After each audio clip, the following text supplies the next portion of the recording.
I was about 19, I went right out of high school. I went to a seminar and I learned Okay. about wholesale. I learned about wholesaling. What seminar was it? I know you still remember the I name. don't even remember the guy, but I will tell you he was he had kind of a shady element to him. I just remember him talking about how he could drive around, find a house, and no matter whether the owner wanted to sell or not, he'd figure out a way to buy it.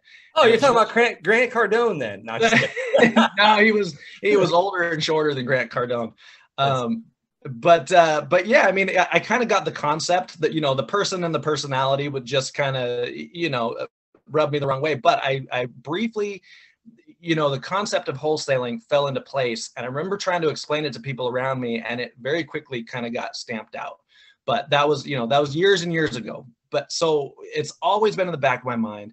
I jumped out of, I was actually a bartender and restaurant manager for years and years. About 5, 6 years ago now, I needed to transition out of that to brighter, bluer skies. And, real estate was always in the back of my mind. So I started poking around, and I just kind of very quickly discovered Wholesaling Inc.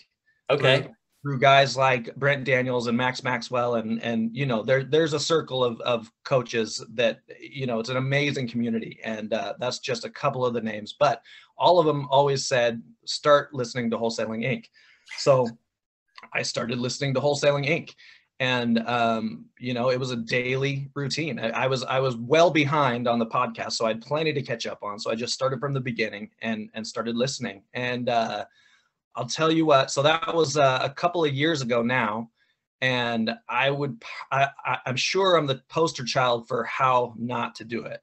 I think the first thing they say is pick something and be consistent. Yes. And Pick good. I've got that shiny object syndrome, and so I picked everything and dabbled a little bit here and a little bit there. I think I put my first Bandit sign up about, like I said, about two and a half years ago. And actually, right out of the gates, I got a call. I went on an appointment. I talked to the owner and engaged. And lo and behold, I left that place. We didn't quite settle on a number, but we were close. And I was driving down the street, and I pulled over and I sent him a text. And it said, hey, thanks for letting me in your home. I know that I can't quite come up to your number, but my hands are tied. I'd move mountains if I could, yada, yada, yada. And just basically thanked him and kept driving. And about, 30 seconds later, he said, okay, we'll do it for the number that you're asking. Action. And so I U-turned, run back up to the house, scrambling. I didn't have the right contract. I find, I had like 3 or 4 different contracts to pick from. I didn't know if any of them would work. I go back into the house, and we're sitting at the signing table, and he starts asking me about earnest money. And this is the point where I had no idea what I was doing. And I had even brought my personal check. I had it like a handful of personal checks from the bank, when you start your account. And I thought that I needed to write him a check for $100, because $100, $100 escrow will get like you hear the whole thing, $10, $1, it doesn't matter. Escrow doesn't matter. Well, Right. It mattered to this guy.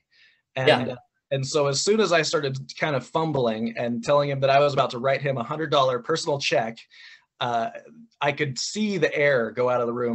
So we're sitting at the table, and I start fumbling about the earnest money, and Right.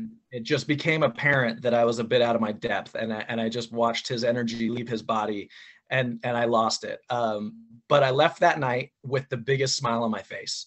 I was crushed because I had just blown this deal up at the signing table back when you could meet people in person.